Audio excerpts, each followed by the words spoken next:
Oi pessoal, tudo bem com vocês? Quero compartilhar uma reflexão do dia com vocês.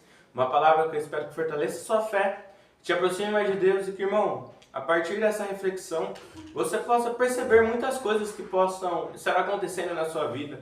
Às vezes o Senhor quer te mostrar alguma coisa, às vezes o Senhor quer te colocar dentro do caminho dele. E às vezes certas coisas estão acontecendo na sua vida e você não está conseguindo entender o agir do Senhor. Quero ler para vocês uma passagem no livro do Gênesis, capítulo 43, versículo 1 a 5. A palavra do Senhor diz assim: A fome continuava gravíssima na terra.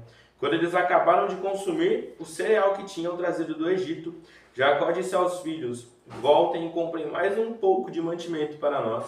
Mas Judá lhe disse: Aquele homem nos advertiu solenemente, dizendo: Vocês não verão o meu rosto, se o outro irmão não vier com vocês. Se o Senhor resolver enviar conosco nosso irmão, iremos e compraremos mantimento para o Senhor. Mas se o Senhor não o enviar, não iremos, pois o homem nos disse: Vocês não verão o meu rosto se o outro irmão não vier com vocês. Irmão, essa passagem aqui nos deixa um ensinamento muito forte. E muitas vezes a gente lê a Bíblia e passagens como essa podem passar despercebidas. Mas ela nos deixa um ensinamento muito poderoso e muito importante para os nossos dias. Porque aqui a gente vê o relato bíblico começando a falar que a fome estava gravíssima na terra.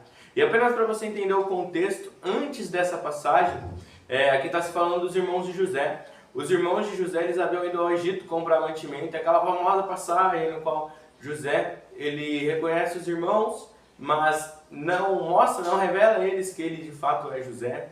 E aí, por conta disso, José vai colocar eles à prova de certa forma. Vai deixar um dos irmãos lá preso, vai mandar os outros embora e vai falar que eles só poderiam voltar se Benjamim voltasse com eles.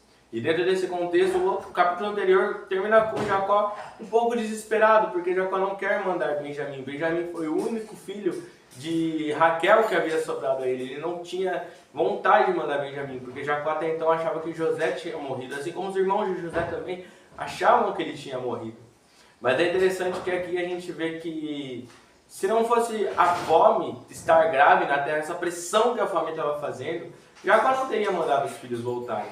Mas por conta dessa pressão que o Senhor fez através dessa fome que estava acontecendo, Jacó se vê numa situação que ele vai ser obrigado a liberar Benjamim para voltar à terra, ao Egito, com os irmãos, para que eles vão lá comprar mantimento. E vai ser por conta disso que vai permitir que eles encontrem José, que José se revele a eles, e que dessa forma José mande toda a família dele para viver no Egito, eles sejam sustentados e possam assim sobreviver a esse período de fome. O que eu aprendo com essa passagem, irmão, quero deixar para você, é que muitas vezes, para que Deus coloque a gente na vontade dele, ele vai precisar colocar a gente sob pressão. Porque Jacó sentou na vontade do Senhor, porque Deus o colocou sob pressão, por meio da fome, para que ele liberasse o filho dele. E consequentemente, depois disso também se cumprisse o sonho de José. E a consequência disso também, que a família de Jacó toda pudesse ser salva daquele mal que estava acontecendo na terra naquele momento. Muitas vezes a gente não entende o agir de Deus. Muitas vezes Deus permite que certas coisas aconteçam na nossa vida. Tribulações, problemas, tempestades. Às vezes Deus permite que a gente perca coisas, perca pessoas, perca situações. E muitas vezes a gente acha que Deus só está tirando da gente. Muitas vezes a gente pensa que Deus só está fazendo mal para nós, mas Deus nunca faz mal. Na verdade, quando Deus age, é para o bem. Quando Deus age, é por conta que a dureza do nosso coração nos faz que muitas vezes a gente não entenda a vontade dEle. Muitas vezes a gente não consiga perceber o agir dEle.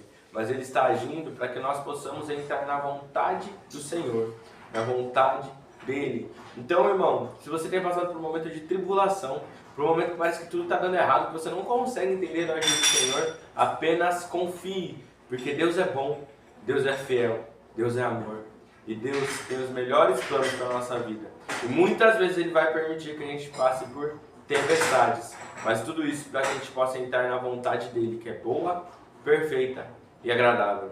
Que você possa meditar nessa palavra e que você possa encarar os desafios que você tem enfrentado de forma diferente. Que o Senhor Jesus abençoe muito a sua vida. Amém.